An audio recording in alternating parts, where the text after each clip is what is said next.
It was a major and very unpleasant surprise for Democrats to see those New York Times polling results showing President Biden trailing Donald Trump in 6 key swing states. And if you're like me, your first reaction was, wait, Donald Trump kills 400,000 Americans, according to Deborah Birx, his own COVID response leader. He has the worst economic record since the Great Depression, and he led an insurrection to try to overturn American democracy. I mean, I can't believe I'm losing to this guy. the question now is, should we all be panicking? Professor, would you say it's time for everyone to panic? Yes, I would, Kent. And the answer is no. I'm going to give you 3 reasons why, and I'm going to bring in some video from an interview I just did with Ian Smith, a pollster with Navigator Research, who focuses on the exact same areas of swing voters that the New York Times did. And before we get into it, let's be clear that I'm not trying to hand wave this away. A lot of people will glibly say that they don't trust polling at all and try to find excuses to dismiss data or facts that they don't like. Facts are meaningless. You can use facts to prove anything that's even remotely true. Facts, Max. There are definitely things that this polling is showing us, including the fact that right now, Joe Biden is not doing that well. But as for the big question, no, don't panic. Reason number 1 is that even the best done polling a year out doesn't predict anything.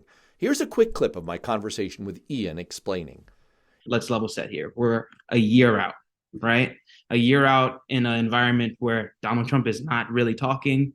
All we have is what is currently, as we've tested in the battleground, a painful economic moment for folks. We have 47% of battleground voters saying that they're not currently saving. So we're at a tight economic moment, and generally in those moments, the party in power, and specifically the administration in power, bears some of that brunt. But we're also in an environment where we are a year out from an election, and we know a lot of more folks pay attention. Within a year out, leading up to the election, we will have the Republican madhouse of a primary settled, and we'll really have Joe Biden and Donald Trump getting into it, making their ideas known and plain, and we'll see all of this play out over time. In fact, polling a year out has no predictive power whatsoever, none. Polls don't even begin to be predictive until about 3 months ahead of an election. A year out, you might as well throw darts at a dartboard. For example, in the year 2000, George W. Bush had a 12 percentage point advantage over Al Gore, and Gore won the popular vote by 0.5%. Let's not talk about what happened in the Electoral College. In 2008, Republicans and Democrats were tied on the presidential ballot a year out, and Barack Obama won by over 7 points. All of that gets me to my second reason, which is that things change. And sometimes they change a lot. People tend to forget that as late as September 2008, John McCain was ahead of Barack Obama, leading to his "everybody chill out" meme. What changed? The global financial collapse of the Great Recession. And this year, we have a major event that is likely to scramble things. Donald Trump faces 4 criminal trials and a very real chance that he could be a felon by the time Election Day rolls around. In fact, the New York Times' own polling shows that if Donald Trump is convicted, that would switch all of those states back over to Biden. Third, and maybe most important, seeing polling like this before we've even run a campaign is a little like failing a test before you've had a chance to study. Voters under the age of 30, who in this poll are surprisingly weak on Joe Biden, also are barely aware of what's happening in the world. Only 20% say that they regularly follow the news. Here's Ian again pointing out just how little most Americans are following President Biden's massive accomplishments and Donald Trump's massive slate of crimes. Political news takes about 10 minutes of people's time per week on average. Wow. 10 minutes per week is spent closely following political news, right? What the Biden campaign is trying to solve now is a knowledge gap.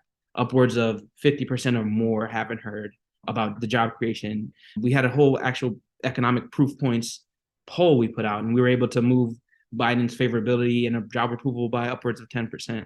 Doing that education does move voters. If you're watching this video right now, congratulations. You are what's known as a high information voter. You're part of the tiny, less than 1% of Americans who really pay attention.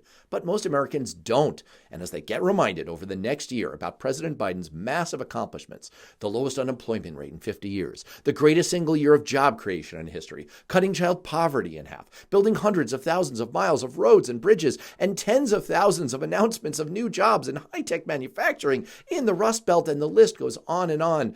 And once that gets paired with reminding people about the insane, intolerable levels of criminality and cruelty of Donald Trump, in other words, once we've actually had a political campaign, things are likely to look very different. Look, I'm not trying to soft soap this, and the stakes are unbelievably high, like that classic quote from the movie All the President's Men. Nothing's riding on this except the First Amendment of the Constitution, freedom of the press, and maybe the future of the country. We're up against dangerous, well-funded, and cunning opposition. But this poll isn't a sign that we should panic. It's a sign that we should get to work.